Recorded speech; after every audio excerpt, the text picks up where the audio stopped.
ایک دانا شخص کی 2 بیٹیاں تھیں۔ ایک کسان کو بیاہ دی، دوسری بیٹی کی شادی کوزہ گر مٹی کے برتن بنانے والا کے ساتھ کر دی۔ سال بعد بیٹیوں کے حال احوال جاننے کے لیے وہ شخص ان کے گاؤں اور شہر چلے جاتے ہیں۔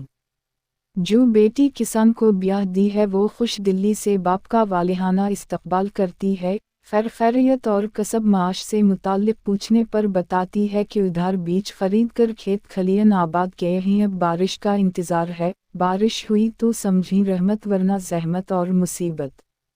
وہاں سے رخصت ہو کر کمہار کی بیوی کے پاس پہنچتے ہیں۔ بیٹی باپ کا خوب استقبال کرتی ہے، خیریت اور کسب معاش سے متعلق سوال پر بتاتی ہے کہ بڑی محنت سے کچھ برتن بنا کر سوکھنے کے لیے دھوپ میں رکھے ہیں، اب بارش نہ ہوئی تو اللہ کا کرم، بارش ہوئی تو زحمت اور مصیبت۔